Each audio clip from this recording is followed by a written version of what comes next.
Ready. This is the Ready Talk Boxing Show. I'm your host, Mr.A. And this is the post-fight review of Leigh Wood's stopping Zhu Can. Good fight. Pretty, for the most part. I wish I wasn't so busy with work. I would have liked to done this card today. I've been so busy that it's the only fight I saw on the card. I fell asleep during every fight. Every fight I fell asleep during. I guess it was good enough, it gave me enough energy to watch this fight. As you saw on Twitter, after the fourth, after the eighth or whatever round, I texted. I tweeted, whatever the hell you were going to say. If Leigh Wood could keep that pace up, it's going to be an easy fight for him. That right hand that he knocked Zhu down with, that was there all night. It was just, did he have the confidence in throwing with him? The power Zhu can't match with. Now, I had the fight going into the 12th. I would have had that fight a draw. But I would have had it a draw, but I think Woods probably would have won 7-5, 8-4. Because I gave a lot of toss-up rounds. Because I thought a lot of rounds Woods looked good, landed power shots, but a lot of them was gloved for like a minute and a half. But he just kept control of that round. But Zhu landed some hitty-pat point shots. So I gave him the points, but I could have easily understood the ring generalship, controlling the round. It just, the glove shots didn't quite do it for me. But I think Woods would have won that regardless. Like I said, I had a draw, but I think he would have won that fight like 7-5, 8-4.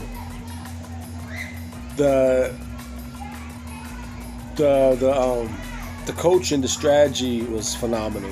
Ben Davis had him on point, turning him, keeping the volume puncher Zhu feet constantly moving so he couldn't throw up the volume.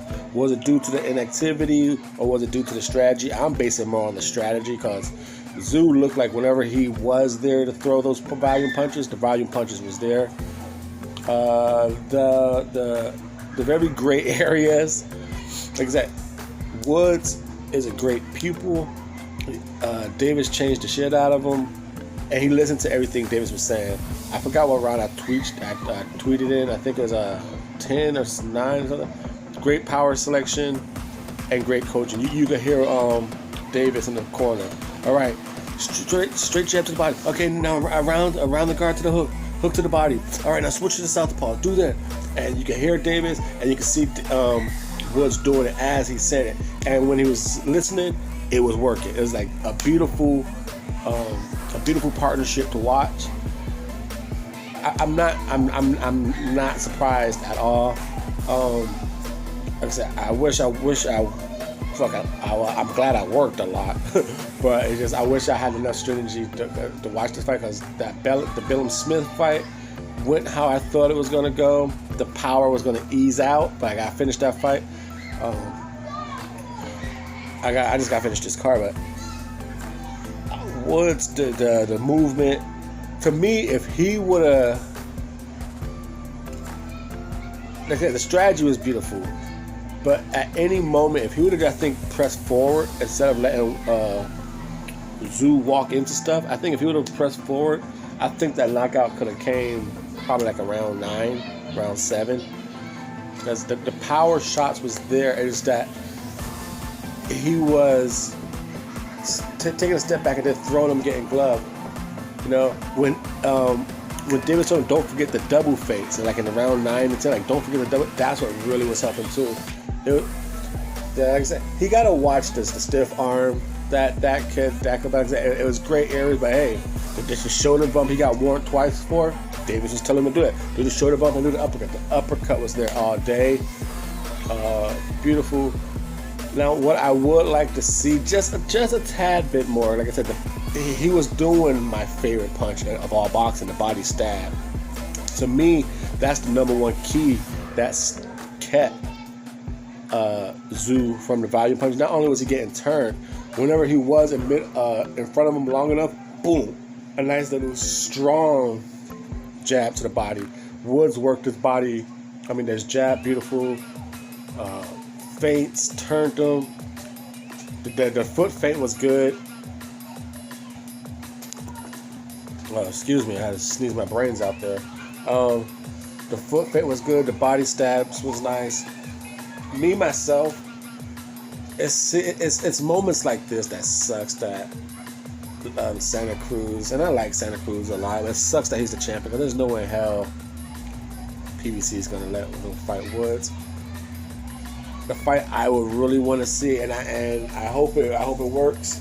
I really want to see who is the WBC champion in this one. It is. But you got IBF is Dickinson and Galahad fighting. Can't think of the WBC. Who's the? Is that Russell? Is that Russell? Oh boy. I want to see Navarrete. I think that'd be a great fight.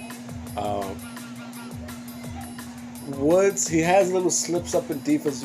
I think he throws hard shots, and that can, he pulls up high, pulls back up high. But Navarrete's long range and those crazy ass awkward angles, that can be dangerous, pulling up high with Navarrete just throwing one.